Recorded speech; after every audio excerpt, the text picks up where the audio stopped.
እናቴ ቤት ሄድክ 9 ወሬም ሞልቼ እዛ ወልጄ ክርስትና አስነስቼ 1 አመት ልደቷን አክብሬ ነው ወደ አዲስ አበባ የተመልሼ የመጣሁት ማለት ነው። ምናልባት ወደ ስሬ ይዘሽ ስትሄጂ ቅድም ስንነጋገር ወቅቱን በተመለከተ ምን አይነት ነበር? ምክንያቱም ወሎ፣ አዲስ አበባ፣ ስሬ ድረስ የሄድሽበትን ወንድሙን ማግኘትሽ፣ እህቶቹ ጋር መነጋገርሽ ሰው እንዲረዳ ስለፈለግኩኝ ነው። እና ወቅቱ ከስሬ ከመጣው በኋላ ስሬ ደርሼ ከመጣው በኋላ እዚህ ዘመዶች ቤተሰብ ምናምን እንዳሉ ደግሞ ሰማው ማለት ነው።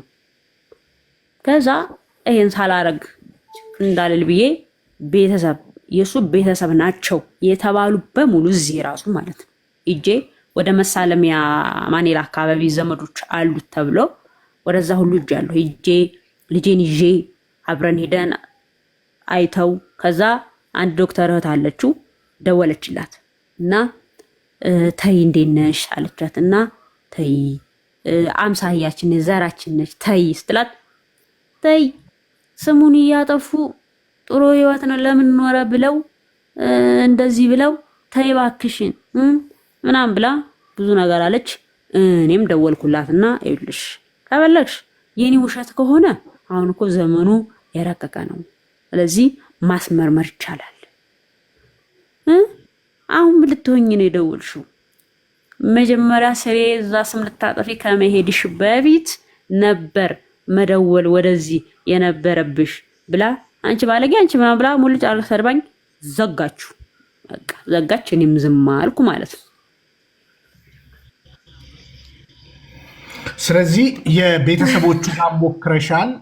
እናቱ ሀገር ድረስ የትውልድ ሀገሩ ድረስ ያለው አሲሬ በጣም ብዙ ኪሎ ሜትር ነው እንግዲህ ከአዲስ አበባ በጣም ብዙ ኪሎ ሜትር ነው። ዛሬ በፊት ሰዎች ደውለውልሽ ያውቃሉ በዚህ ጉዳይ ላይ? ዛሬ ብዙ ሰው በጭራሽ የሚገርም ሰሞኑን ከወር አይደለም በቃለች ልጄና የልጄን ፎቶ ይሄ አዲስ የነበሩ ልኬለታለሁ ለዚህ ለወንድሙ ማለት ነው።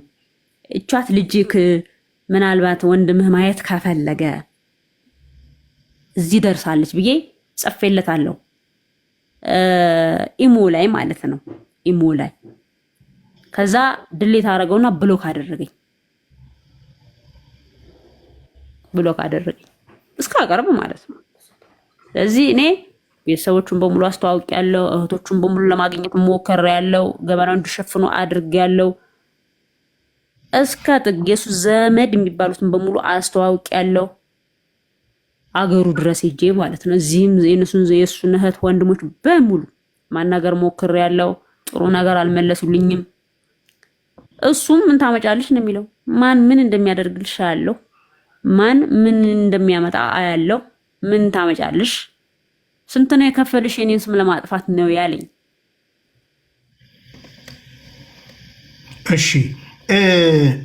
እሺ ክሊር አሁን የአንችን ልፋት የአንችን ነገር ነግረሽናል እና የበእምነትስ ፍላጎትና ጥያቄ ምንድን ነው? ወላጅን በተመለከተ እውነት እኔ አሁን የልጅ ጥያቄ ከባድ ነው። ወላዲተ አምላክ ምስክሬ ነች። እንግዲህ ልጄ እስካሁን ድረስ ስለሱ ክፉ ነገር ተናግሬ አላውቅም። ምላት ለምንድን እናቴ ትለኛለች። ለምንድን ነው ግን የማይፈልገን ምን አድርገነው ነው ግን ትለኛለች ማለት ነው። ስለኝ ይኸውልሽ አንቺን ይፈልግሻል፣ ልጁ ነሽ፣ ይወድሻል፣ እንደውም ሊወስድሽ ይፈልጋል። ሻንጣዋን ልብሷን አድርገሽ ልጄን አቀብይኝ ይዣት እሄዳለሁ ብሎኛል። ነገር ግን እኔ አልሰጥም፣ ስታድግ ከፈለክ ትወስዳታለህ ራሷ ፈቅዳ ስትመጣ ብየው ነው እንጂ አንቺን በጣም ነው የሚወድሽ የሚፈልግሽ። እንደገና ደግሞ ልደቷን ይሄ ምርቃት ምናምን ሲካሄድ ይሄ ብር ጫማ ገዝቼ ይሄ አባትሽ በላከልሽ ብር ነው ጫማ አርጋ ማገዛልሽ ስትባል አባቴ ከአሜሪካ ሀገር ብር ልኮልኝ ነው የምትለው። ወላዲተ አምላክ ምስክሬ ናት። ይሄው ልጄ ትሙት ነው የምላችሁ። እንዲህ ነው የምትለኝ ለሶሻል ሚዲያ ወይም ለእንትን ብዬ አይደለም። ግን በተቻለኝ አቅም አሁን ራሱ እየፈራው ተሰማኝ ይሆን ወይ ምን ይሰማት ይሆን ወይ ውጭ ወታ ልጆች ሲጫወቱ ደግሞ ስለሷ ምን ትል ይሆን ትምህርት ቤት ውስጥ ስለ አባቷ ምን ትል ይሆን ይሰማት ይሆን ወይ እያልኩ እየተጨነኩ ነው እማወራው። አሁን ራሱ ግዴታ ስለሆነብኝ ማለት ነው እንጂ የልጅ ጥያቄ ከአይምሮ በላይ ነው። የማይመለስ ነገር በቃ የማትመልሰው። እንግዲህ እኔ የክፍለ ሀገር ልጅ ነኝ፣ የገበሬ ልጅ ነኝ። አዲስ አበባ ራሴ ነኝ ጥሬ ግሬ የምኖረው። ጥሬ ግሬ እንደምኖር ደግሞ እሱ ራሱ ጠንቅቆ ያውቃል ራሱ። ከጎኔ ማንም የሚያግዘኝ ሰው የለም። አንድ ሁለት እህቶች አሉኝ፣ እነሱ ናቸው የሚተባበሩኝ። አባቴ እህል ይልክልኛል። ከእህቶቼ ጋር ነው ልጄን የማሳድገው እስከዛሬ ድረስ። ማንም ከኔ ጎን ሰው የለም በጭራሽ ማለት ነው። እና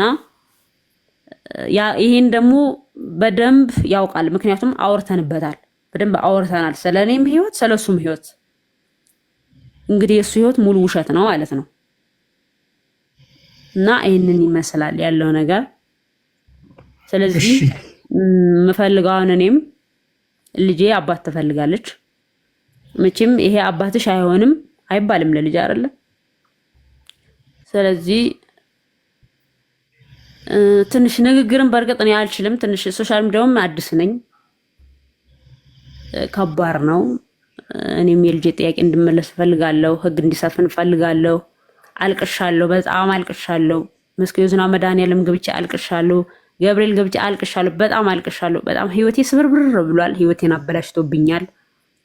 ለልጄ ብዬ ቁጭ ብያለሁ። እኔ አሁን ትዳር የለኝም። ለምን? ልጄን ማሳደግ ስላለብኝ። ልጅ ይዤ ትዳር አልመሰረትም ወይ? ልጄን አይፈልግም እኔም ቢፈልግ። ስለዚህ ልጅ ይዤ እያሳደግኩ ቁጭ ብያለሁ ማለት ነው።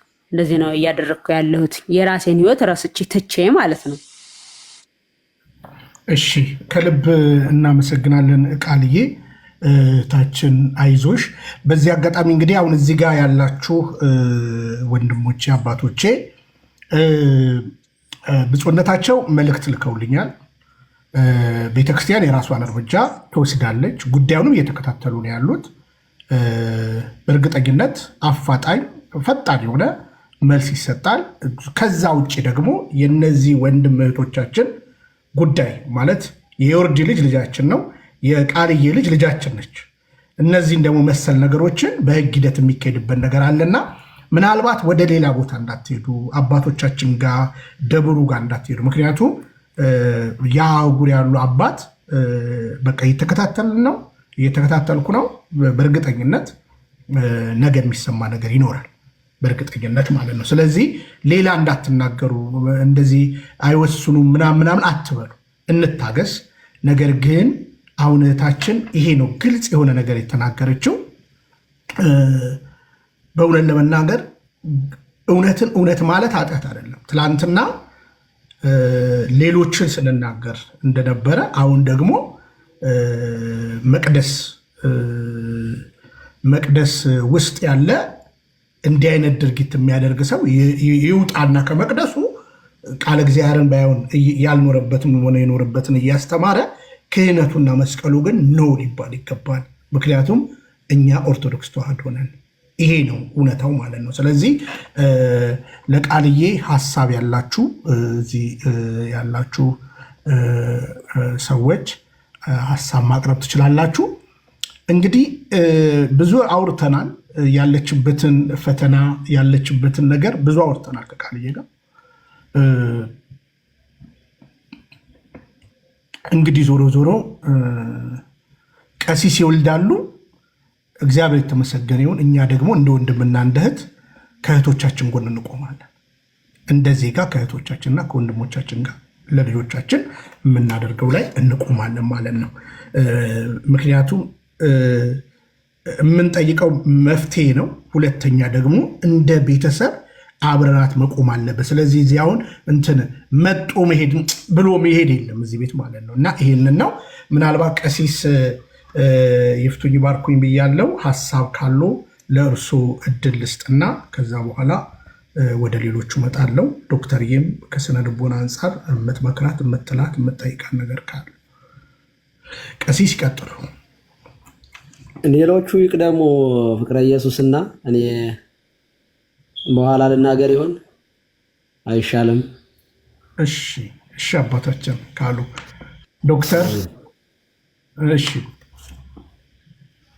በኋላ ተቆጣለሁ። አይዞት እንዴ ቤቱ የእርሱ አይደለም።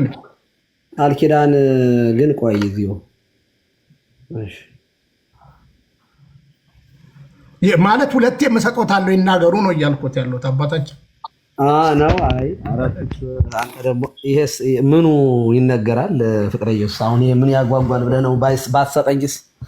ባትሰጠኝስ ባልናገርስ? ይሄ እኮ የሁላችን ክብር ነውና እኔ ይቅርታ እንግዲህ ቅድም ምንድን ነው አንዳንድ ጊዜ እኮ ይወልድ ያጼላ አባሁ ወእሞ ጅል ልጅ እናት አባቱን ያሰድባል ይላል መጽሐፍና እንደዚያ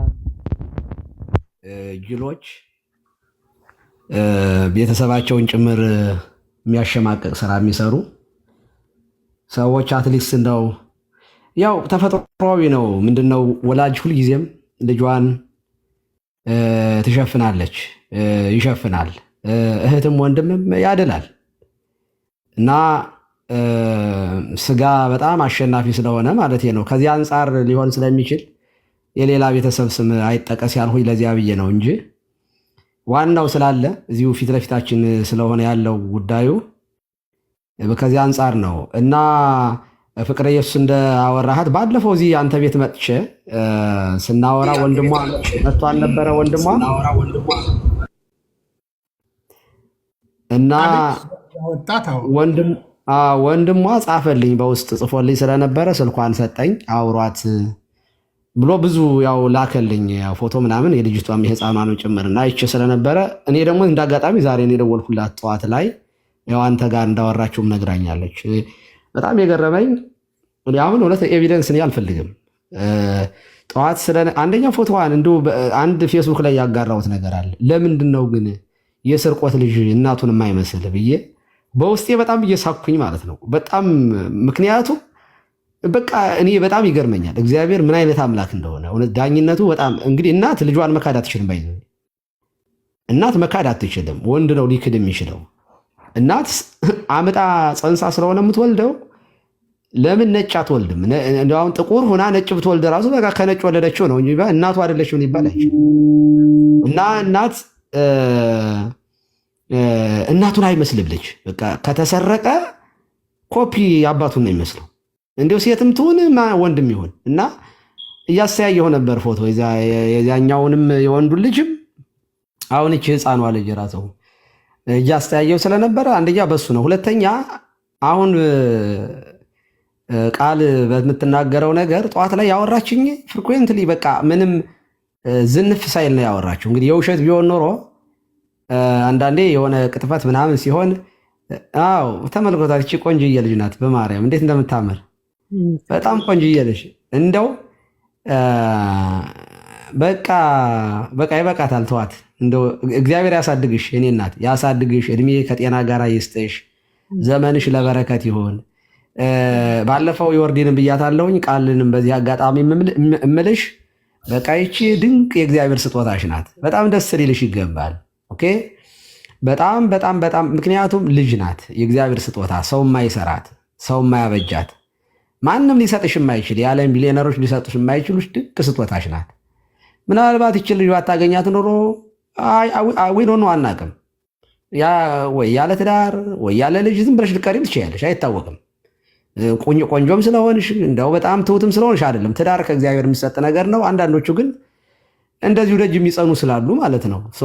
መውለድ በጣም ለአንቺ በጣም ክብር ነው እና ጓደኛሽና ያደረስሻት እና ከስደት መልስ በቃ እግዚአብሔር በልጅ ጎብኝቶሻል። ልጅሽ ምንም ይሁን ምን የእግዚአብሔር ስራ ስለሆነ ያለ እግዚአብሔር ፈቃድ ስለማይወለድ እንደ መልካም ነገር ቁጠሪው። ማለት የምታዝኝበት የምትጸጸኝበት ኦፍኮርስ ጠዋትም ነገር የሻለው ንስሐ መግባት ነው መፍትሄው። ንስሐ ኃጢአተኛውን ጻድቅ ምንም ይሁን ምን አሁን በተናገርነው ነገር ላይ ወደ ዋናው ነገር እመጣለሁ። ስህተት የአንቺም ስህተት አለበት፣ ምንም ጥያቄ የለውም። ስህተቱ ምንድነው? ኦኬ ከቅድመ ጋብቻ የሚደረጉ ነገሮች በሙሉ ትክክል ስላልሆኑ ማለት ነው። ንስሐ የገባሽበት ነገር ነው። ጻድቃን ሄደሽ እንደነበረ ነግረሽኛል። የጨረስሽው ስለሆነ እግዚአብሔር የረሳልሽን ነገር እኔ አላነሳም፣ ግን ለሌሎች ትምህርት እንዲሆን ብዬ ነው። ልትጸጸሽ አይገባም። በመውለድሽ እንኳን ወለድሽ፣ እንኳን እግዚአብሔር ልጅ ሰጠሽ ነው የምልሽ መጀመሪያ። ሲቀጥል እንዲያው ስመሰብ ለከዩ ሃይማኖት ያለብሳ ሰው ለክፋቱ ሃይማኖትን ነው ሽፋን የሚያደርገው። ግብረ ሰዶሞችም መጽሐፍ ቅዱስ ይጠቅሳሉ። ሌዝቢያኖችም መጽሐፍ ቅዱስ፣ ይሄ ፌሚኒዝሞችም መጽሐፍ ቅዱስ ይጠቅሳሉ። እኩዩም ይሄ ፓጋኑ ምኑም መጽሐፍ ቅዱስ እየጠቀሰ ነው ለክደቱ ለክፉ ስራው ማለት ነው። እና የኛ ሰባኪም ያው ስብከት በደንብ ጎበዝ ስለሆነ እኔ የሚገርመኝ እሱ ይሄንን ዝሙት ለመፈጸም ሲባል ሚስቱን ዝሙት ፈጸመችብኝ ክስ ሁሉ እኮ አለበት። እንደው አሁን ይሄ ሰከንድ ለማይሞላ ነገር ይሄ ሁሉ እኔ አይዶን ነው ያላቅም። እኔ ወደ ተመናገር ልጅ የሌላቸው ብዙ ሰዎች እኔ ባይዘው እንደው በዚህ አጋጣሚ ተናግሬ ያላቅም ልጅ የለኝም እና ኮምፕሌን ግን አላቀርብም። እውነቴን ነው። ሬሳ አርጌው እንኳ እንደው እባክህ ብዬ አልጸልይም። የእግዚአብሔር ስጦታን ከሰጠኝ ስጠኝ፣ ካልሰጠኝ የራስ ጉዳይ ነው የምለው። ኦፍኮርስ ግን ብዙ ንሳ ልጆች አሉኝ ልጅ የሌላቸው የሚፈልጉ ሳያቸው በቃ በእንባ የምጸልይላቸው እንዲሰጣቸው እና በጣም በጣም የምጸልይላቸው ልጆች አሉ። በጣም እና በጣም የሚያለቅሱ ልጅ በቃ በማጣት በጣም ነው የሚሰማኝ። እውነቴን ነው። በጣም ነው የሚሰማኝ እና አልቅሼ ሁሉ ነው የምጸልይላቸው እግዚአብሔር ልጅ እንዲሰጣቸው። ደግሞ በጣም ጥሩ ጥሩ ኦርቶዶክሳውያን የሆኑ ስለሆኑ እና ያንን ስለማቅ ነው የምመክርሽ። ልጅ በጣም ውድ ነገር ነው። በጣም የተወደደ ነገር ነው። በጣም ውብ ነገር ነው። ሰርተሽ የማታገኘው ነገር ስለሆነ እና ልጅ እያለው ይሄ ሰውዬ ልጅ ባይኖረውና የልጅ ፍቅር እንደው አንቀዋሏቸው ትዳራቸውን የሚፈቱ የሚወዳትን ሚስት በልጅ ምክንያት የምትወደውን ባል በልጅ ምክንያት የምትፈታ ሚስት አለች፣ የሚፈታ ባል አለ። በቃ የልጅ ብቻ በልጅ ብቻ ምክንያት በቃ ይሄ ሰውዬ ልጅ አለው፣ እግዚአብሔር ባርኮታል በልጅ ከአንድም ሁለት እና ምንድን ነው የሚፈልገው? እኔ እንዲሁ እንደ ስጋዊ ፈቃድ ራሱን በቃ በስጋ ራሱ አስቤ ላውራ እንዲሁ መጠቀም አይችልም ራሱ ኮንዶ። የእውነቴን እኮ ነው። በጣም ይቅርታ አድርጉልኝ፣ በድፍረት ነው የምናገረው። ማለት ሰው በዚህ ልክ ዘልዛላ ይሆናል እንዴ? ምን ይመጣብኛል ብሎ እንስሳ ነው ምንድን ነው እንደዚህ? ለሚስቱ አይጠነቀቅም ወይ? ልጆቼ አይጠነቀቅም? አስቦበት ነው ያደረገው? ሊያራባ ነው? በቃ ምድሪቱን ሊሞላ ፈልጎ ነው? ምን አቶ ነው ይሄ ሰውዬ? እውነቴን ዝሙት ነው፣ ምንም ስሜት ነው። ኦኬ ግን አትሊስት እንኳን እንደው እውነቴን ነው ቢያንስ እንደው ትዳሬን አይጠነቀቅም እንዴ?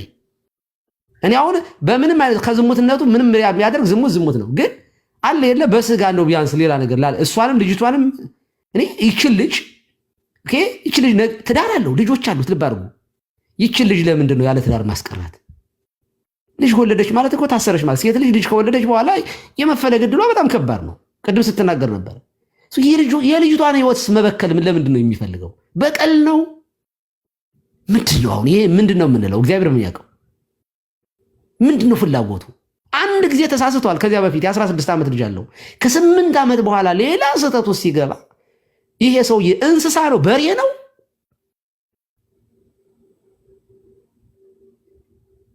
እንዴ ምንድን ነው እንደዚህ መንዘላዘል? እኔ አሁን ስለ ቅድስና እያወራው አይደለም። እኔ የምሰሙኝ ሰዎች እየፈረድኩ አይደለም። እኔ አይደለም፣ ሁላችንም የራሳችን ድካም አለብን። በቃ እኔ ስለ ማንንም በዚህ አጋጣሚ የምናገረው የሰውን ድካም አንስቼ እኔ ማውራት አልፈልግም። እያወራው አይደለም፣ እንደዚህ አይደለም። ይሄ ከዚያ በዘለለ ነገር ስለሆነ ነው። አንደኛ የቤተክርስቲያን ክብር የሚነካ ነገር ስለሆነ ነው። ምን ፈልጎ ነው? እኔ አሁን መነኩሴ ቢያደርጉ ኑሮ በቃ የልጅ ፍላጎታቸው በቃ ልጅ ፈልገው ነው ብዬ ኃጢአትም እንኳ ቢሆን በቃ ስሜት አሸንፏቸው ነው ብዬ ምሕረት ላደርግላቸው ይችላሉ። ሚስት አለው፣ አንድ ልጅ አለው፣ ሁለት ምንድን ነው የምትፈልጉት? እንደዚህ ያላችሁ ሰዎች በጣም ብዙ ሊመጣ እንደሚችል ስለምገምት ነው። ምንድን ነው የምትፈልጉት ነገር?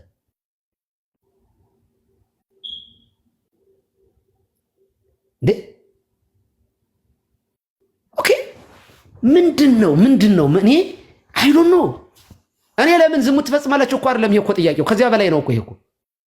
ኦኬ ዝሙት የምንፈጽመው በቃ ስሜት ስጋዊ ፈቃዳችን መቋቋም ስላቃተን ነው ማለት ትችሉ ይሆናል። ከዝሙት በኋላ ስለሚመጣው ነገርስ መታሰብ የለበትም? እንደ እንስሳ ዘላችሁ ነው እንዴት የምትወጡት? ኧረ እንስሳ ዝም ብሎ አይወጣም። ሲጀምር እንስሳ ያደረገው ምን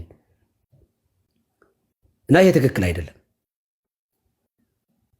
እኔ በዚህ ካልፈረድን በምን ልንፈርድ ነው ታዲያ? አሁን የምናወራው ባይዘው ከዚህ በኋላ እንዳይደገም ነው። በቃ አሁን ልባቸው ተዋ የሚልባቸው ብዙ ይኖራሉ። ካሁን እኔ በዚህ አጋጣሚ እንደው ግትልትል የሆነ ነገር ሊመጣ ይችላል። እግዚአብሔር ይማረን። በእውነት በጣም ከባድ ነገር ነው።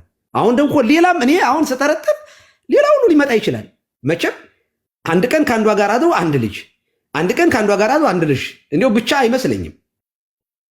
ሌላ ብዙ የተሞከሩ ሊኖሩ ይችላሉ። ኧረ አሉ ቀሲስ አሉ የደወሉ አሉ። አቁመን አረ በጣም በቃ ይበቃ፣ በቂ ነው። በቃ ይበቃናል። በቃ አይበቃም እንዴ? በጣም ይበቃል። ከዚህ በኋላ ይሄ ማለት ሌሎቹም እንደዚህ የምታደርጉ ሰዎች ካላችሁ ምንድነው ባይዘው አንድ ነገር አረጋግጬ የምነግራችሁ ሊቀ ጳጳሱ ምንም ጥያቄ የለውም፣ ያግዱታል። ይሄ በጣም በቤተ ክርስቲያን ላይ ይሄ ቀይ መስመር ነው። ባይዘው ማጭበርበር ይቻላል፣ ሳይታወቅ ሊደረግ ይችላል። እንዲህ ያለ ነገር ከወጣ በኋላ ግን ትዝታውን እንደዚህ ነው የሆነው። ትዝታው ተመሳሳይ ነገር ነው የሆነው። ትዝታው ሳሙኤል ተመሳሳይ ነገር ነው የሆነው። 3 ልጆች ነበሩት። 4ኛው ልጅ አልተወለደም ያን ጊዜ መሰለኝ። ከዛ 15 ዓመት ልጅ ደፈረ፣ ወለደ፣ ክስ ቀረበ። ቤተክርስቲያኗ 1 ዓመት ሙሉ በፍርድ ቤት በዲኤንኤ እስከሚረጋገጥ ድረስ ጠበቀችው። ደሞዝ ከፈለችው $4,000 ምናምን በየወሩ እየከፈለች ዊዛውት ኤኒ ሰርቪስ ማለት ነው። የስቅለት ዕለት ሲፈረድበት ዳይሬክት ቤተክርስቲያኑ እርምጃ ነው የወሰደችው። ኦኬ ልጅ አለህ እየተባልክ ኤቪደንስ ቀርቦብህ ቄስ ሆነ መቀጠል አትችልም። ይህንን አውቃችሁ ግቡበት ሌሎቻችሁ። ይሄ በጣም ቀይ መስመር ነው በቤተክርስቲያን። እንደው ሌላው ነገር ይሻላል። ይሄ ስርቆቱ ምናምኑ የተሻለ ሌላው ነገር ነው የሚቀለው እንጂ ዝሙት ላይ በጣም ሲሪየስ ናት ቤተክርስቲያን።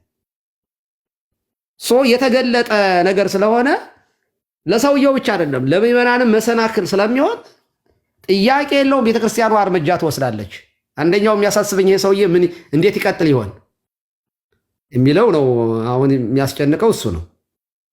በዚህ ምክንያት እንደ ትዝታው ጴንጤ ይሆን ወይንስ በቃ ወድቅ ያለው እግዚአብሔር ቤተክርስቲያኗን በትክክል የሚወድ ከሆነ ንስሐ ገብቶ ዳዊቱን እየደገመ ተምሮት ከሆነ መኖር ይችላል። ቆርቦ ባይዘው ሚስቱም እያዳመጠች እኔ በጣም ይቅርታ የኔ እናት፣ በጣም አይዞሽ በርች። አሁን ያለችው ሚስቱን እኔ የምመክራት በዚህ አጋጣሚ በቃ ይሄ የተፈጸመው ስህተት ተፈጽሟል። በዚህ ምክንያት ይህን ሰውዬ አትፍችው፣ ሌላ ጥፋት እንዳይሆን በቃ ሰውየው ንስሐ እንዲገባ አግዥው፣ ልጆቹን እንዲያሳድግ እዚህ ሀገር ማምጣት ይችላል። በተለይ ትልቁ ልጅ በቃ ኦልሞስት በቃ ራሱን ችሎ መኖር የሚችልበት እድሜ ላይ ደርሷል። ልጆቹን ያምጣ፣ ልጆቹን ባሉበትም ቢሆን ያሳድግ፣ አንቺ አግዥው። በቃ ሰው ይሳሳታል፣ በቃ ይቅር በይው እና ልጆችን ደግሞ አሁን ቤት ያሉት ልጆች እንዳይበተኑ ያላባት እንዳይቀሩ ሌላም ደግሞ ሌላ አሁን ብትፈችው ደግሞ ሌላ ሄዶ ደግሞ ሌላ ይወልዳል። በቃ በስነ ልቦናቸው የተጎዱ ልጆችን እንዳይሆኑብሽ እኔ ባልሽ እንዳትፈች አደራ ማለት ፈልጋለሁ። እውነቴን ነው፣ ከልቤ ነው የምነግርሽ። በቃ ይቅር በይው፣ ከቤተ ክርስቲያን እንዳይወጣ አግዢው። ምን ችግር አለ? አንተም ሰርተህ እኔም ሰርተን አብረን መለወጥ እንችላለን በይው። ግድ የለም ዝም ብዬ እቀጥላለሁ ማለት አይችልም። ቤተ ክርስቲያን የእሱ አይደለችም፣ የግል ካምፓኒ አይደለችም። ኦፍኮርስ ያጭበረብር ነበር የሐሰተኛ አጥማቂ እያመጣ ምናምን። እኔ እኮ ይገባኛል። እኔ እንደነ ግርማ ያሉ ሰዎች እንደዚህ ናቸው። ባይዘው ግርማም 3 ልጅ ነው ያለው። በቃ ዓላማቸው ሜክመኒ ነው፣ ገንዘብ መሰብሰብ ነው። አሁንም ይህን ሰው የሰፖርት የሚያደርግ ነውረኛ ይኖራል። ትክክል አይደለም። ሰውየውን ንስሐ እንዲገባ ከቤተ ክርስቲያን እንዳይወጣ እናግዘዋለን። ከዛ በተረፈ ግን እያጭበረበረ እንዲቀጥል ግን አንፈቅድም። በቃ ዲበ ኩሉ ኃጢአት ሰራ፣ ተሳሳተ፣ ወደቀ። ኦኬ ከወደቀ ንስሐ ገብቶ እንደሚመናን ሆኖ ማገልገል ነው ያለበት። በቃ ምን ወድቄያለሁ፣ ተሳስቻለሁ ምንም ማለት አይደለም። እውነት ለመናገር ለምን ተሳሳትክ፣ ለምን ወደቅክ ማንም አይፈርድባችሁም። እንደዚያ ብሎ በቃ ንስሐ ግቡ ነው። ዲያቆንም ይሁን ቄስም ይሁን መነኩሴም ይሁን ከወደቀ በቃ መውደቅ በኛ አልተጀመረም። እህሳ ግን እያጭበረበርን እንቀጥልና ዝም ብለን ከሆነ ግን ጥሩ አይሆንም። መፍትሄው ንስሐ ነው እና ምን ለማለት ነው ሳጠቃልለው ለአሁኑ እህታችን ልጃችን ቃል ኪዳን እንኳን ወለድሻት ይችል ቆንጅዬ ልጅ ደስ ይበልሽ። አቅፈሻት ፈጣሪሽን አመስግኝባት። ቀሪ ዘመንሽ ለበረከት ይሁን። እንድታሳድጊያት እግዚአብሔር ይርዳሽ። አሁን እስካሁንም የቆየሽ አልወጣም ብለሽ ነበረ እንዳልሽ ሰምቻለሁኝ። ራስሽን ጠብቂ። ለአባትሽ ክብር። የካህን ልጅ ናት። በጣም ጨዋ ካህናት፣ የገጠር ካህናት ታውቃላችሁ፣ በጣም ጨዋዎች ናቸው። እውነት ለመናገር የጨዋ ካህን ልጅ ነሽ። ራስሽን ዝቅ አድርገሽ ነው ይሄን ያደረግሽው። ስለዚህ ይሄ ክብሩ የአባቴን መስልብ ነው። ይህንን ሰውዬ እንደዚህ ባደርግ አባቴን ካህን እኮ ነው፣ ጨዋ ካህን ነው አባቴ፣ ይሄ የቤተ ክርስቲያን ክብር ጉዳይ ነው ብለሽ እስካሁን 8 ዓመት ሙሉ ነግራኛለች። ምን አይነት ህይወት እያሳለፈች እንደሆነ ማለት ነው። ዝቅ ብላ ራሷን አዋርዳ ወደ ስደት እንኳ ሄዳ እንደገና ተመልሳ ልጇን ማሳደግ እንዳትችል እንኳ ታስራ ነው ያለችው። እና ስለዚህ ሰውየው አይሆፕ ለሰውየው ብቻ አይደለም የምናወራ፣ ንስሐ ገብቶ ራሱን አስተካክሎ ቆርቦ ዳዊቱን እየደገመ እንዳልኳችሁ ስብከት እኔ ወድቄ ነበር ከኔ ተማሩ እያለ እየሰበከም ቢሆን መኖር ይችላል። እውነት ለመናገር ምንም ማለት አይደለም። እየሰበከ ምን ቅስናው ግን አይሰራም። ከዚህ በኋላ የወደቀ በቃ የተሰበረ በርቢ እንትን ይሄ ብርሌ በሉት፣ ብርሌ ከነቃ አይሆንም ዕቃ ይባላል። አይሆንም፣ የቀኖናው አይፈቅድም።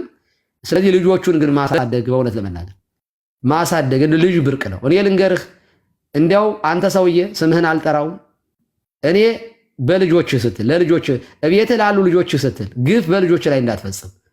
እግዚአብሔር ሁሉንም የሰጠህ እንደ 40ቱ እንስሳ 4 አድርጋቸዋል። የሰጠህ እነዚህ ልጆች በእኩልነት እንድታሳድግ ነው። ልቦና ይስጥህ ነው የምለው። ቴንኪው።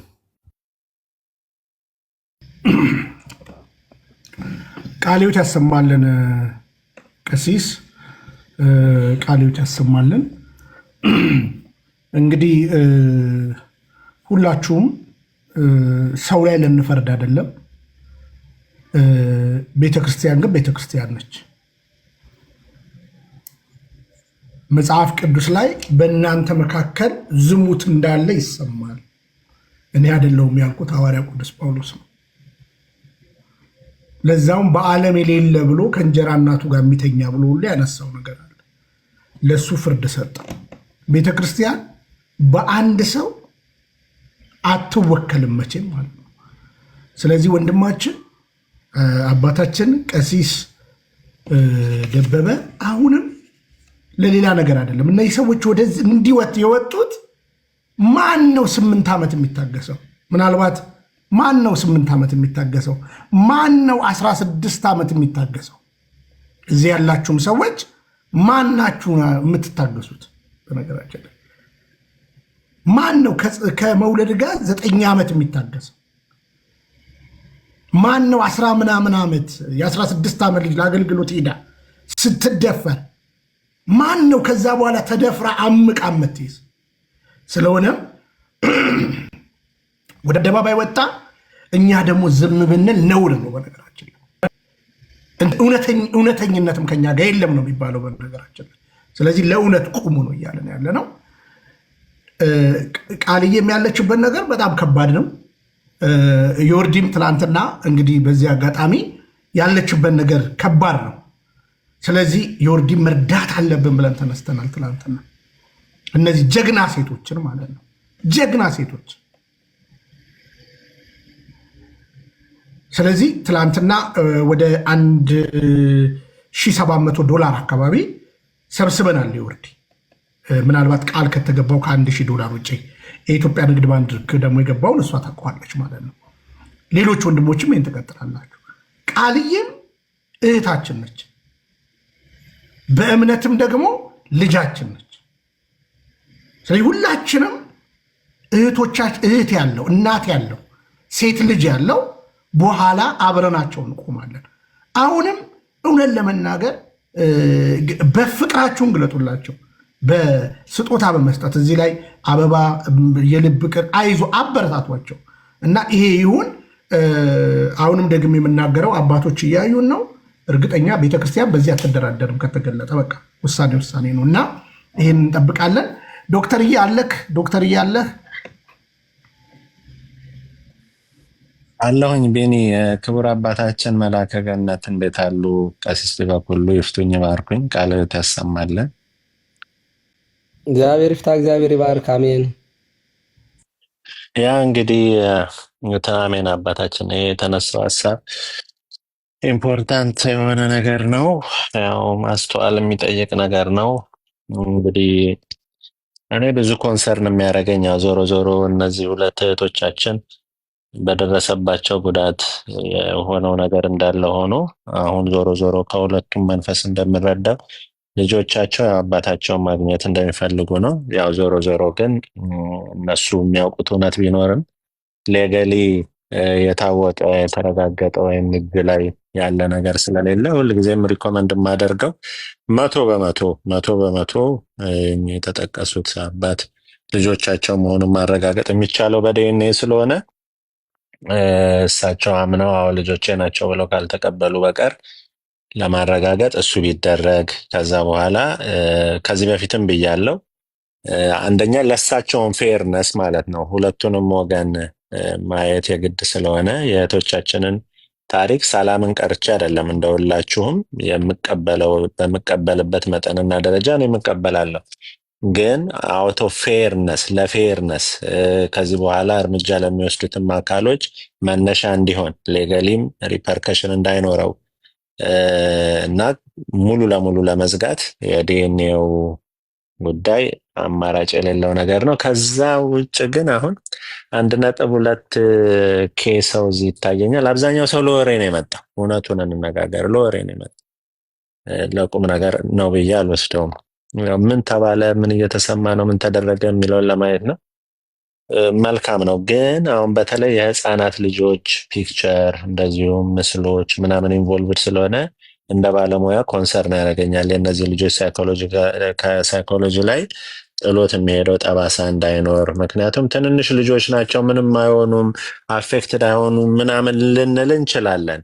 ግን እነዚህ ልጆች ያድጋሉ። ሲያድጉ ነው ትሮማው የሚመጣው። ሲያድጉ ነው አሁን እናቶቻቸውንም በፍቅር ስለ አባታቸው ሲጠይቁ ኢኖሰንስ የሚታይበት ገና ህሊናቸው ስላልጠነከረ ነው። ልክ እየጠነከረ ሲመጣ ጥያቄያቸውም አመለካከታቸውም ሁኔታውን አረዳዳቸውም አሁን በልጅነታቸው የሚያሳዩት አይነት አይደለም። ይቀየራል። እንደ እድገታቸውና እንደ አይምሯቸው ብስለት እየተቀየረ ይመጣል እና በዛ ሰዓት ላይ ከፍተኛ የሆነ የሳይኮሎጂ ጫና እንዳያመጣ በጣም ጥንቃቄ ያስፈልጋል እና እዚህ ከታች ያሰፈሰፋችሁ የዩቱብ ባለቤቶች ምናምን ስክሪን ሪከርድ እያረጋችሁ ሼር የምታረጉ ምናምን ሰዎች በእግዚአብሔር ስም የምጠይቃችሁ የእነዚህን ህፃናት ልጆች ወይም ታዳጊ ልጆች ፎቶ ኢንክሉድ ባታረጉ። በቃ ልጅ ካላችሁ ቢኖራችሁም ባይኖራችሁም ህሊና ካላችሁ ፕሊስ በቃ ፕሮቴክት ማድረግ አለብን እነዚህን ትንንሽ ልጆች።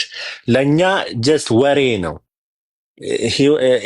በዚህ ጉዳይ ውስጥ ግን ዳይሬክትሊ ኢንቮልቭድ የሚያደርጉት ሰዎች ግን ህይወታቸው ነው፣ ፊውቸራቸው ነው። በተለይ የሚያድጉት ልጆቹ ነጋቸው ነው ማለት ማንነታቸው ነው።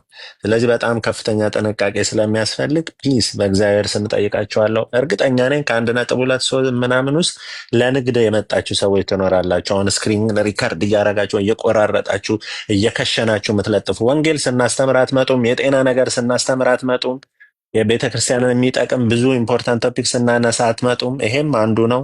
ነገር ግን በቃ አለ የምትፈልጉት አይነት አለ። በቃ ሰው መስማት የሚፈልገው እዚህ ከመምጣቴ በፊት አንድ ቦታ የሆነን ሰው ቲክታክ ላይ እያየው ነበር። 23 ሺህ ቁጭ ብሎ ያዳምጣል።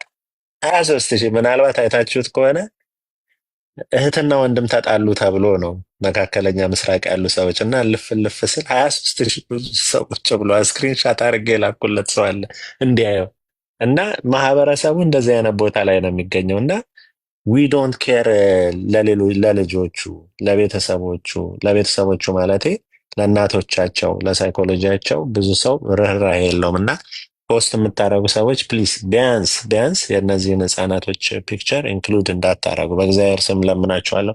ኮንትሮል የለንም። ይችን ከመጠየቅ ውጭ ሌላ ምንም ማድረግ አንችልም እና እህቴ እንግዲህ ያው ሁለታችሁም እዚህ በአጋጣሚ ስላላችሁ ዞሮ ዞሮ እነዚህ ልጆች ነገ ጠዋት አባታችን ብለው ከአባታቸው ጋር ሪሌሽንሽፓቸውን የሚቀጥሉ ከሆነ አካሄዳችን ነገሩን የምንፈታበት መንገድ ለጉዳዩ እልባት የምናበጅበት መንገድ ያንንም ድልድይ የማይሰብር ሪሌሽንሽፕን የማያጠፋ ምክንያቱም ከሌላም እንግዲህ ከዋናው ትዳራቸውም 2 ልጆች እንዳሉ እየሰማው ነው። እዚህም እንግዲህ ሁለቱም እህትማማቾች ሆኑ በአባታቸው ስለሚገናኙ እህት ወንድም እዛም ደግሞ አሉ። ኢቨን በልጆቹ መካከል ነገ የሚባል ነገር አለ። ፊውቸር አዘ ፋሚሊ አዘ ሲብሊንግ እንደ እህት እንደ ወንድም የሚቀጥል ሌላ አለ፣ ነገ አለ፣ የነገ ማንነት እና እሱ ላይ በጣም በጣም በማስተዋል መስራት ያስፈልጋል። እንዳልኩት ነው። እዚህ የታደመው ሰው ወሬ ነው። ዋይ ዋይ ዋይ ይላል። እንትና እንዲያረገ ይሙት ይደፋ እንዲበል እንዲሁን ምናምን ነገ ይረሳል። ሌላ ነገር ደግሞ ሆት ቶፒክ ሳገኝ ይሄን ጥሎ ወደዛ ይሄዳል እና እንደዛ ስለሆነ በጣም በማስተዋል እንድናረገው ለማለት ነው። ከዛ በተረፈ ቤተክርስቲያን እንደተባለው የራሷ የሆነ ቀኖና አላት፣ ስርዓተ ቤተክርስቲያን አለ፣ ህገ ቤተክርስቲያን አለ። ነገሩ ሲረጋገጥ ቤተክርስቲያኒቷ ክብረ ክህነት ላይ አትደራደርም። ቅድምም አባታችን ብለዋል። አግባቡን ጠብቆ የሚመለከታቸው አካላት መውሰድ ያለባቸውን ቤተክርስቲያን የጣለችባቸውን አደራ ተከትለው ያን ይፈጽማሉ የሚል እምነት አለኝ። ካልሆነም ደግሞ እንግዲህ ያው የሚሆነውን እናያለን ማለት ነው እና እኔ ያለኝ አመለካከት በተለይ የልጆቹ ሳይኮሎጂ እና ነገ ላይ ትኩረት እናደርግ፣ ፎቶቸው እንዳይለጠፍ አደራ ለማለት ነው። ፎቶቸውም ቪዲዮም ራሱ የተወሰነ ኢንክሉድድ የሆኑበት አጋጣሚውን ካለ ያም በፍጹም ፕሮቴክት መደረግ አለባቸው ማለት ነው። ለምንድን ነው አሁን ለምሳሌ እነዚህ ህፃናት ልጆች መምህራኖቻቸው ያዩታል ትምህርት ቤት። ምክንያቱም አሁን ቲክታክ ላይቭ ላይ ነው ያለ ነው፣ ነገ ዩቱብ ላይ ይቀመጣል። በፎቶቸውን አይተው ቪዲዮቸውን አይተው ሪኮግናይዝ ያደርጓቸዋል። ነገ ቡሊ ይደረጋሉ፣ ነገ ዲስክሪሚኔት የሚደረጉበት፣ ነገ ጣት የሚቀሰርባቸው ነገር በእንትና ላይ የደረሰውን ስለ አስታውሳለሁ። ያኔ እያንጓለለ የሚባል ሰው እየመጥቶ ነበር አይደል? ታስታውሳላችሁ? እያንጓለለ የሚባል አንድ ጠንቋይ እና የተወሰኑ አርቲስቶች ምናምን ስማቸው የተጠቀሱ ነበሩ በዛ አጋጣሚ ከሱ ጋር የሚገናኙ አሉ ተብሎ ማለት ነው። እና የአንደኛው አርቲስት አሁን ስሟን አልጠራም፣ መልሳችሁ የረሳችሁትን ታሪክ ወደኋላ እንድትሄዱ ስለማልፈልግ ስም አልጠራም። እና ልጆቹ ታምራ ገለታ የሚባለው እያንጓለለ እና የአንድ በጣም ታዋቂ አርቲስት ስም እዛ ጋር ተገናኝተው ነበር እና ልጆቿ መማር አልቻሉም። ሆነን ለመናገር ወታረ ጊዜው እስክትል ድረስ ማለት ነው። አይ ማናልሞሽ አደ እሷ በህይወትም የለችም። አይ ቲንክ ያን ያርፋለች ይመስለኛል። አረ በህይወት ያለች አንድ በጣም ታዋቂ አርቲስት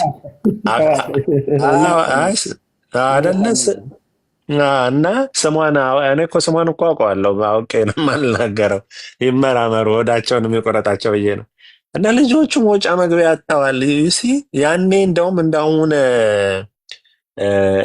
እንደውም ሰደድ እሳት አልነበረም ሶሻል ሚዲያ። አሁን እኮ ቲክታክ የተተነፈሰችው ነገር ገና ተናግረን ሳንጨርስ እኮ አየር ላይ በቅታለች፣ ስክሪን ሪከርድ ተደርጋ። ስለዚህ ሪፐርከሽኑ የሚያስከፍለው ዋጋ በጣም ጠንካራ ነው። ይችን ነገር ለማለት ነው የምፈልገው። በቃ ቤንዬ፣ ከዛ በተረፈ እንግዲህ እግዚአብሔር አምላክ ለሁላችንም የንስሐ ልብን ይስጠን።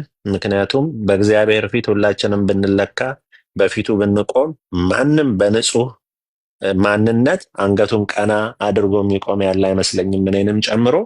ስለዚህ እንደዚህ የወደቅን የተሳሳትን ከሆነ ደግሞ መፍትሄው ምንድን ነው? ቅድስት ቤተክርስቲያን የሰራችው ስርዓት ጌታ ራሱ ያስተማረው አለ፣ ንስሐ መግባት፣ በንስሐ መታጠብ።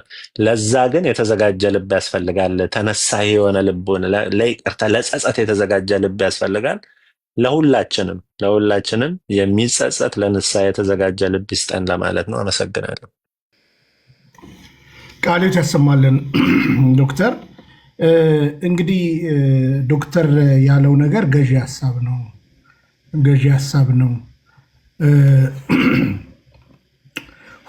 ሁላችንም በሚዲያ ላይ መቼም ቃል ኪዳንና ዮርዲ ወጥተው ቢናገሩ ብዙ ሰው የሚለው ነገር አለ። ቅድም እንደተነገረው ማለት ነው። ወደ እሱ ቤተሰቦች ስትሄድ ስም ለማጥፋት ነው። ለዚህ ነው የመጣሽው። ስለሆነም ግን አሁን አንዳንዶቻችሁም እዚህ ያላችሁ የሶሻል ሚዲያ ተገልጋዮች ዋናው ነገር ቤተክርስቲያን መልስ ትስጥ ነው። እኚህ ሰው ደግሞ ወደ ዲኤንኤን ቢሄዱ በመጀመሪያ በጓዳ ቢጨርሱ ጉዳያቸው ከነዚህ እህቶች ጋር ማንም ኢንቮልቭ አያደርግም ነበረ። ጩኸቱ ነው ወደዛ ያመጣው። ግን ወደ ዲኤንኤን ማያስፈልግም የተባለው ነገር የልጆቹ መልክ ነው። ስለዚህ ሁላችንም አሁን ለእነዚህ ልጆች የወደፊት ስነ ልቦና ማድረግ ያለብንን ነገር እናደርጋለን። እርግጠኛ ነኝ ቃልዬ ወጣ ብትናገር ወይ እቺማ ምናምን ነገር የሚባለው የኦርጂንም ጭምር ማለት ነው። ስለዚህ ከዚህ በኋላ ያለውን ነገር እናስተካክላለን። በእርግጠኝነት ወይ የምነግራችሁ ከተለያየ ቦታ ይተደወላል። ከሁለት ቦታ ስፔሻሊ ሻሸመኔና ወላይታ ተደወላለ ይቀጥላል ማለት ነው። አብሳላት አባትየውን ቁጭ ይላሉ። ስለዚህ የተደወላለ እኛም ወደ ሌሎቹ ሌላ ሚዲያ በነገራችን ላይ የተኬደው ወደ ሌላ ሚዲያ ከመደረሱ በፊት ይሄ ነገር በእኚህ ሰውዬ ላይ የተደረገው ነገር በግልጽ አማርኛ ያደረጉት ነገርን ቤተክርስቲያን በእርግጠኝነት ውሳኔ ትሰጣለች። ከዛ በኋላ የልጆቹ ጉዳይ በህግና ህግ አግባብ ደግሞ አብረናቸው መቆም አለብን። የሚያድጉበት ተቆራጭ መሰል ነገሮችን መርዳት አለብን። ስለዚህ እውነታው ይሄ ነው። ትውልድ ንቃ። ቅድም ቀሲስ የተናገሩት ነገር ይብቃ። በዚህ ከዚህ በኋላ ለመዳዳት የምትፈልጉ ተዉ። ጽዋው ሲሞላ ያጋለጣችኋል እግዚአብሔር፣ ያዋርዳችኋል እግዚአብሔር፣ ያዋርዳችኋል። ስለዚህ ይቁም ነው እየተባለ ያለው። መቼም ቤተክርስቲያን ስንዱ መቤት ነች፣ አገልጋዩዋ ግን ደካማም አለበት። ከዛ በተረፈ ሁሉም ነው ማለት ደግሞ አይደለም። ቤተክርስቲያን እኮ በሚሊዮን የሚቆጠር ካህን አላት። 10 እና 100 የማይሞሉ ሰዎች በእንደዚህ አይነት ነገር ውስጥ አሉ ማለት ቤተክርስቲያን እችነች ማለት ነች። ስለዚህ ተጠንቀቁ። ሌላው ይሄ ፌስቡክ ላይ ሶሻል ሚዲያ ላይ እናውቅልሻለን፣ ጸልይልሻለን፣ ይሄ ሰው ተከታይ ሰው አድናቂ ስብከቱ ጥሞኛል ለአቫጆ ሲያጠምቅ ጥሩ ነው ምናምን ብላችሁ ሰው ተከታዮች ንቁ። በዚህ አጋጣሚ ድንገራችሁ አሁን አታምኑም አይደለ? የግርማ ልጅን ታሪክ የኃይለ መለኮትን ታሪክ አታምኑም አይደለ? ሚስቱንና እንጀራ እናቷ ጋር ነው የሚተኛው። ትውልድ ስማ፣ እኔ አልዋሽም። በነገራችን ላይ ንቃ። ይሄ የአጋንንት መንፈስ ነው። እነዚህ ሰዎች ላይ የሚሰራው ሌላ ነገር ነው የምንለው ለዚህ ነው። ስለዚህ ትውልድ ንቃ እያለን ነው እየተናገረን ያለ ነው። ትውልድ ከገባ ይግባ። ቤተክርስቲያን ስንዱም ቤት ነች። ትምህርቷን ተከታተሉ። ይሄ ግልጽ የሆነ እውነት ነው።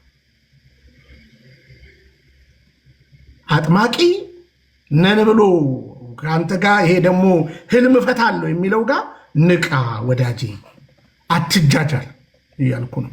እና በዚህ አጋጣሚ መርሃ ግብር አለ በዛ ደብር ላይ ሁላችሁም ታደሙ። ዝማሬ ነው የሚቀርበው ከተደረገ መርሃ ግብሩ ኤክስቴንድ ከተደረገ ማናቅም ካለ ግን ሁሉም ሰው ይታደም። ምክንያቱም እኚህ ሰው አይደሉም። እኛ ወደ ቤተክርስቲያን ስንሄድ ሰው ፍለጋ አይደለም የምንሄደው፣ እግዚአብሔርን ፍለጋ ነው የምንሄደው። እና ይህንን በቅንነት ተረዱ ነው እያለን ያለ ነው።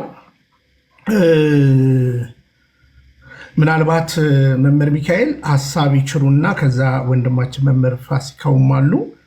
ከዛ በኋላ ከቃልዬ ጎን እንቁም ወደሚል ነገር እንመጣለን ማለት ነው። እኔ እንኳን ብዙ የምጨምረው ነገር የለም ጋሽ ቢኒያም፣ ግን አንድ ሀሳብ ምንድን ነው፣ ኃጢአት ሁላችንም የምንሰራው ነው። መቼም ደካማ ስጋ እስከለበስን ድረስ በሁላችንም ህይወት ያለ ነገር ነው። ግን ከኃጢአቱ በላይ እብሪት እንደዚህ አይነት ነገርን በምን ያህል ሊገልጥ እንደሚችል የሚያሳይ ነው። ሰው ሊሳሳት ይችላል፣ ችግሮች ሊፈጠሩ ይችላሉ። ቅድም አባቶቻችንም እንዳነሱት በንስሐ ተመልሶ የተፈጠረውን ነገር አስተካክሎ በሚገባ ህይወት መመላለስ የሚገባ ነው። ግን አንዳንድ ጊዜ የኃጢአቱ ጉልበት ወደ እብሪት ይወስድና ማን አለብኝነት ስሜት ያመጣል። እና እነዚህ አይነት ችግሮች በውስጥ ቢፈቱ፣ በውስጥ በንግግር ቢያልቁ፣ በውስጥ በንስሐ ቢያልቁ ኖሮ ለሁላችንም ክብር ነበረ። ዛሬ ቆመን ለመነጋገር ለመወያየት አያበቃንም ነበርና መቼም መጨረሻው የእብሪቱ መጨረሻ እንዲህ በአደባባይ መዋረድ፣ በአደባባይ ብዙ ነገር ይዞ መምጣቱ ለብዙ ነገር ቤትም ላለችው ሚስት ጉዳት ነው፣ ለእነዚህ ልጆችም ጉዳት ነው። እና ሁሉ ነገር በአግባቡ አንስተውታል። ይሄ ችግር ትላንትናም እንዳነሳሁት በብዛት ያለ ነው፣ የታፈነ ጉዳይ ነው። እና እንደ ሀገርም ብዙ ጊዜ ሴቶች ተደፈርን፣ ሴቶች ጉዳይ ሲካሄድ፣ ሴቶችና ህፃናት ጉዳይ ሚኒስቴር ሲካሄድ መፍትሄ የማይገኝላቸው ብዙ እንግልት የሚደርስባቸው ታፍነው እንዲቀሩ የሚደረጉ ጉዳዮች ከመሆናቸው አንጻር እንደ ሀገር ሊሰራበት ይገባል። ቤተክርስቲያን እንደ ሀገር ቆማ ልትሰራበት ይገባል። በየአድባራቱ ብዙ ችግሮች እናውቃለን፣ እንሰማለን። እና እኔ አዝናለሁኝ። መቼም ይሄን ነገር ቁጭ ብሎ መስማት በራሱ በራስ ላይ የመፍረድ ያህል ነው እንጂ በሱ ላይ የምንፈርድበት ምንም አቅም የለንም። እና ከዛ አንጻር ቅድምም ጋሽ ቢኒያም በአግባቡ ማስተካከል በአደባባይ እነዚህ ሰዎች ዜና ከማድረግ ለሚዲያ ፍጆታ ብቻ ከመዋል ብቻ ሳይሆን ቅድም እንዳልከው የእሱን ችግር እኛ ተሸክመን እነዚህን ልጆች ማገዝ እነዚህን እህቶች ማገዝ በርቱ ማለት ይጠበቅብናልና ከዚህ ውጭ የምናገረው ነገር የለም። ነገር ግን በጥያቄ መዳበር ያለባቸው ነገሮች ከዚህ መደረግ ያለባቸው ጉዳዮች እንዳሉ ይሰማኛል። እነዛን ነገሮች ብሪፍ ብናደርጋቸው ህብረተሰቡም ግልጽ የሆነ ነገር ይዘው ይመጣሉ ብዬ አስባለሁ። ከዛ ውጭ ባለው ሂደት ያው አንተም እየሄድክበት ነው፣ የሀገረ ስብከቱ ሊቀ ጳጳስ እየሄዱበት ያለው ጉዳይ ይኖራል። ነገር ግን ምንድነው በራሱ አንድ ካህን ማገዱ ብቻ ሳይሆን ነገ እነዚህ ነገሮች እንዳይደገሙ በምን አስተማሪ በሆነ መልኩ እነዚህን ነገሮች የመከላከል ስራ መስራት አለብን የሚሉት ነገሮች መታሰብ አለባቸው። ሁል ጊዜ ለምጣዷ ሲባል አይጧ ትለፍ እየተባለ ብዙ እህቶች ታፍነው ብዙ አገልጋዮች ታፍነው ብዙ ዘማሪያኖች ብዙ ችግር እየደረሰባቸው ብዙ መከራዎችን እንሰማለን እናያለንና እነዚህን ነገሮች እንዴት መከላከል አለብን የሚሉ ነገሮችም በታሳቢነት ሊሰራ ይገባል። አንድ ዛሬ መምህሩ ቀሲስ ደበበ ብቻ አይደለም ይሄን ችግር የፈጠረው፣ ብዙ እንሰማለን። በየአጥቢያችን ብዙ ምንሰማቸው ታሪኮች አሉ። ቅድምም ቀሲስ ደበኩልም በአግባቡ አንስተውታልና አንዳንድ ጊዜ ሰው እንደው እንዴት አድርጎ እሱ ኃጢአት መስራት አለብኝ የሚለውን እንኳን ባላገናዘበ መልኩ በእብሪት በሚመስል መልክ በዚህ ልክ መዳፈር ራሱ ምንድነው ሊያመጣ የሚችለው ሜንታሊ ነው። እነዚህ ሰዎች ጤነኞችም አይደሉም የሚል ነገርም ይፈጥርብናልና ከዚህ አንጻር እነዚህ ነቶች ማገዝ ይጠበቅብናል። እንደ ሀገር እንደ ቤተክርስቲያን እነዚህ ነገሮች ወደፊት እንዴት መከላከል አለብን የሚሉትን ነገሮች ማሰብ ያስፈልጋል። በተለይ እንኳን እንደው እንደ ሀገር መከላከል እንኳን ባይቻል ቤተክርስቲያን በህግ ክፍል አገልግሎቷ እንኳን እንደዚህ አይነት ሴቶች ሲመጡ ሚስጥራቸው በተጠበቀ መልኩ መፍትሄያቸው የሚያገኙበት በመንፈሳዊ ፍርድ ቤትም መፍትሄ የሚያገኙበት ነገር ሊፈጠር ይገባል። ብዙዎቹ ታፍነው ብዙዎቹ ተቸግረው እነዚህ 8 ዓመት 15 ዓመት ልጅ ማሳደግ ማለት ቀላል አይደለም። በዚህ ዘመን የባስ እንደው ብቻቸውን ሆነው በማያውቁት ከተማ ውስጥ ቁጭ ብለው በኪራይ ቤት ቁጭ ብለው ልጅ ማሳደግ ከባድ ነው። ልጅ ማስተማር ከባድ ነው። ከዛ ውጭ ደግሞ የራሳቸው በደል ሳያንሳቸው የልጆቻቸውን ጥያቄ ዕለት ዕለት ለመመለስ በመጨነቅ ሂደት ውስጥ ራሱ ይሄን ነገር ማድረግ እጅግ ከባድ ነውና ከዚህ አንጻር እኔ እንደው ምናልባት የህግ ክፍሎቹም የኛ ወላጆች ስለሆኑ እዚህም ቤት ስለሚመላለሱ እንደው ቤተክርስቲያኗ ባላት በዚህ በመንፈሳዊ ፍርድ ቤቱም ይሁን በዚህ ባለውም የህግ ኮሚቴው እንደ መዋቅር ቤተክርስቲያኗ ግን በተመለከተ የተሰራበት ያለው ጉዳይ ቢኖርም ያለቀ ጉዳይ ባይሆንም እነዚህ የህግ ጠበቆች እነዚህ እህቶች እንዴት ሊያግዙ ይገባል? እንዴት የልጆቻቸውን የአባትነት የእናትነት መብት ሊያስከብሩላቸው ይገባል። የማሳደግ መብታቸውን ሊያስከብሩላቸው ይገባል። ከዛም ውጭ የእነዚህ ሰዎች ኃጢአትና ነውር ቤተክርስቲያኗንም የሚያስነቅፍ ከመሆኑ አንጻር እንዴት ባለ ሚስጥራዊ በሆነ መንገድ እነዚህ ነገሮችን ልባት እያገኙ ነገ ደግሞ ሌሎቹ ደግሞ ወደዚህ መንገድ እንዳያመጡ እንዴት ማቆም አለብን የሚለውን ነገር መስራት ይገባል የሚለውን ሀሳብ ለመጨመር ነው። ይቆየኝ ጊዜ እጅግ አመሰግናለሁ። እግዚአብሔር ይስጥልኝ። እሺ ቃልዮት ያሰማልን፣ ቃልዮት ያሰማልን። እንግዲህ የሜላት የዜላ አካውንት እየተለጠፈ ነው። ዩቲዩብ ላይም እሱን ለጥፉልን። እንዲሁም ደግሞ የንግድ ባንክ አካውንት ለኤልሲ ልኬላችኋለሁ፣ ለጥፉላት። ሁላችሁም እንግዲህ ፍቅራችንን ቆንጅዬ ልጅ ምናምን ብቻ ሳይሆን አብረን እንቁም የሚለውን ነገር ሁላችሁም አስቡ። ቃልዮት ያሰማልን መምህራችን። ሁላችንም እንግዲህ እንዲህ አይነት ነገሮች እየሰማን ፍቅራችንን ስጦታችንን እንለግስ። ለዮርዲ ትናንትና 1700 በኢትዮጵያ ባንክ የገባውን አላውቅም። እዚህ ጋር ግን ከ$1700 ግድም ምናልባት $1000 ደግሞ ቃል የተገባላት አለች። $2700 አካባቢ ተሰብስቧል። ስለዚህ የእህታችን ሜላት ይህን ገንዘብ ታደርሳለች። ከዛሬ አሁን ደግሞ የሚገባውን ስጦታ ለማን ነው የምናደርገው? ለፍቅር ነው ማለት ለቃልዬ ወይም ለበእምነት ለልጇ ነው የምናደርገው። ዩቲዩብ ላይም ምናልባት ኤዲተሮች የምታዩን ከሆነ ምልክት ስጡኝና ለጥፉልን። እሷ እንግዲህ ብዙ ቃልዬ የቴክኖሎጂ ነገር እንትን ስለማትል የላኩላችሁ ሰዎች በቲክቶክም ላይ በዩቲዩብም ላይ ሁለቱንም እንድትለጥፉልኝ አደራ እላለሁ። ከዚያ የፍቅራችንን አሁን ወሬ ሰምቶ ምናምን ማለት አይደለም። በነገራችን አንደኛ ቤተክርስቲያን ትከበር፣ አባቶች ውሳኔ ይሰጡናል። እህታችንን ደግሞ ሰምተን አብረን እንሻለን። በርቺ። አሁን የፍቅር ስጦታችንን አይዞሽ በርቺ፣ በቃላችን በርቺ የምንልበትን ነገር እንድናደርግ ነው እና እሺ መምህር ፋሲካ ወድል ልስጦትና ሌሎቻችሁ እንቀጥላለን ማለት ነው። መልካም መላከ ገነት ይፍቱኝ ይባርኩኝ። እግዚአብሔር ይፍታ፣ እግዚአብሔር ይባርክ። መምህር እንዴት አሉ? እግዚአብሔር ይመስገን። እንደምን ሰነበታችሁ? እንደው ምንስ ይነገራል? እንደው ግን እንደው ሰኔ 17 አሁን ከሁለት ቀን በፊት አባለት እጹን ትዝ አሉኝ እውነት ለማውራት ስንክሳር ላይ ያለው ታሪክ በቤተ ክርስቲያን አሁን አንድ እንግዲህ ወንድማችን ያው በዚሁ እኛ ባለንበት አካባቢ ነው ያሉት፣ እኔም አውቃቸዋለሁ በአካል ወጣ እንጂ እንደዚህ እህቶቻችን ደፍረው ወጡ እንጂ እንዲህ ስንት ጉድ እንደሚኖር ግልጽ ነው። ስንት መነኮሳት፣ ስንት አባቶች፣ ዲያቆናትም ጭምር የእህቶችን ሕይወት በዚህ መንገድ እያስኬዱ ያሉ ብዙ እንዳሉ ይሰማኛል።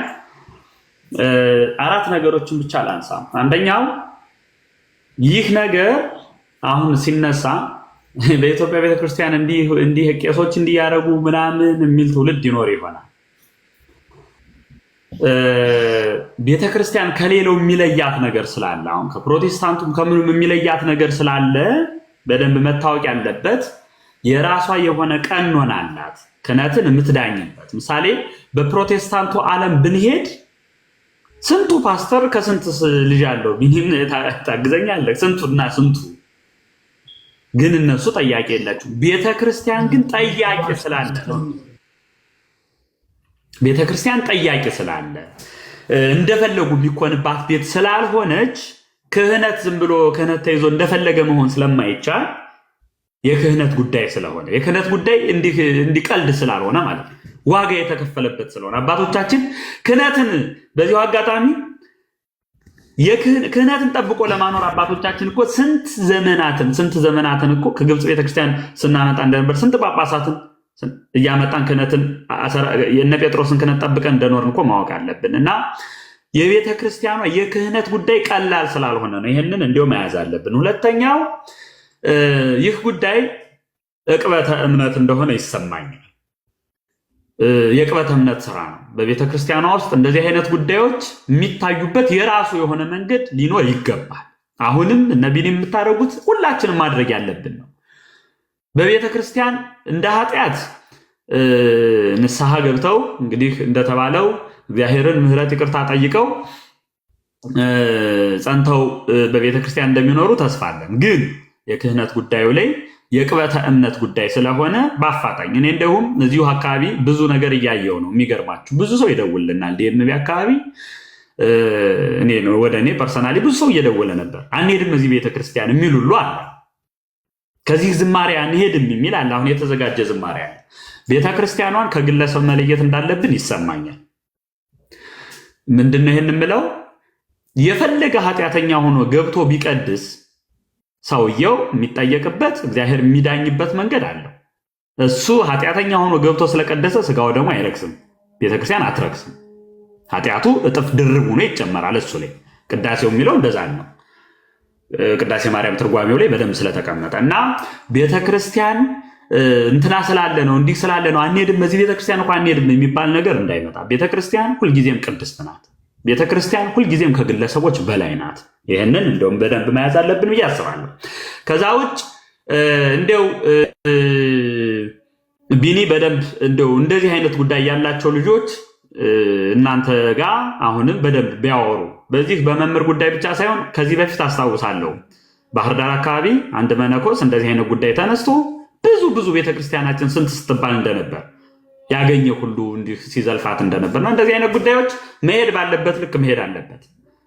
አሰረ ክህነት በቃ ምንም ጥያቄ የለውም። ክህነት ይፈርሳል። ምን በቃ ይሄ የተቀመጠ ነው። አባቶቻችን የሰሩት እንደምመን መኖር ይቻላል። ቀሲስ እንዳሉት ዳዊት እየደገሙ መኖር ይቻላል። ስጋው ደግሞ እየተቀበሉ መኖር ይቻላል። እና አላበዛም። እዛ ውጭ የባንክ አካውንት ቀሲስዬ ቢኒም ያየሁት ነገር ምን አለ፣ ሌሎች ሰዎች ለማጭበርበር ሲሞክሩ አያለው ብዙ ጊዜ። ከተቻለ ፒን ቢደረግ እዚህ ጋር፣ ሁለተኛ ደግሞ የእሷን ባንክ አካውንት ማግኘት የሚቻል ከሆነ እንዲሁ እዚህ ጋር ባይሆንም በደንብ መርዳት የሚቻልበት መንገድ ስለሚኖር እህቶቻችን ራሳችሁን እና ልጆች መምህር እየተለጠፈ ነው። ይኸው ሜሎዲ የሚለው የዜል አካውንት ነው። ውጭ ሀገር ያላችሁ በዜል በዚህ ማስገባት ትችላላችሁ። በዜል እዛ በተረፈ የንግድ ባንኩን መምህር ሚካኤል ወይም ዶክተር ብትለጥፉልን ደስ ይለናል። እየላኩላችሁ ነው። መልካም። ከዛ ውጭ እህቶቻችን ልጆቻችሁ የኢትዮጵያ ኦርቶዶክስ ተዋሕዶ ቤተክርስቲያን ልጆች ስለሆኑ ክርስቲያኖች ስለሆኑ የክርስቲያኑ ሁሉ ልጆች ናቸው። ምንም የሚያሳስብ ጉዳይ አይሆንም። እስከዛሬ የተሸከማችሁት እስከዛሬ የተሰቃያችሁት ይበቃል። በደንብ ነው የምናግዛችሁ ለማለት ነው።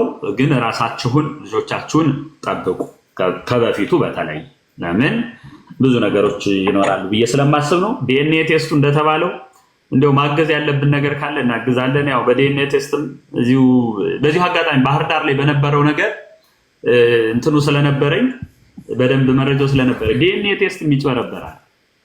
ይቅርታ መምህር ፋሲካው ከታች ቀሲስ ቴዲ እኔ ከፍላለሁ ሲሉ ነበረ እና የምርመራውን መስሎኛል ያሉትና ለዲኤንኤ ከሆነ ቀሲስ እንዲያው ብቅ ቢሉና አብረው መልክቶትን ቢያስተላልፉ ለማለት ነው። ከታች እኔ ከፍላለሁ ሲሉ ቴክስት እየመለስኩላቸው ስለነበረ ነው። እና ጎበዝ ናቸው። እውነቴን ነው። በጣም ጠንካራ ካህን ናቸው ቀሲስ ቴዲ።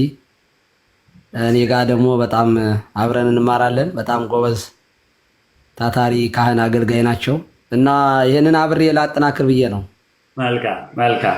ኧረ የዲኤንኤው በደንብ ይከፈላል። ምን ጥያቄ አለው? እና እናግዝ እህቶቻችን።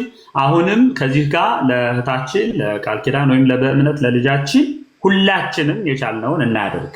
ከኔ ጀምሮ የቻልነውን በዜልም በካሻፕም በውጭ ሀገር ያለን ሀገር ውስጥ ያለን የኢትዮጵያ ንግድ ባንክ አካውንት አለ። የቻልነውን እናድርግ።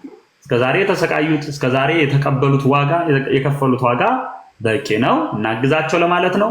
ቤተክርስቲያን ግን ከዚህ በኋላ እንዲው መከፈል ያለበት ዋጋ ተከፍሎ መውጣት ያለባቸው ነገሮች ወጥተው እንደዚህ አይነት ሰዎች ስንቱ ይሄኔ ወደ ሌላ እምነት ሄዶ ይሆናል። ስንቱ ጉዳይ አለና መውጣት አለበት። ሊበቃ ይገባል። እንደዚህ አይነት ጉዳይ ነው የምለው።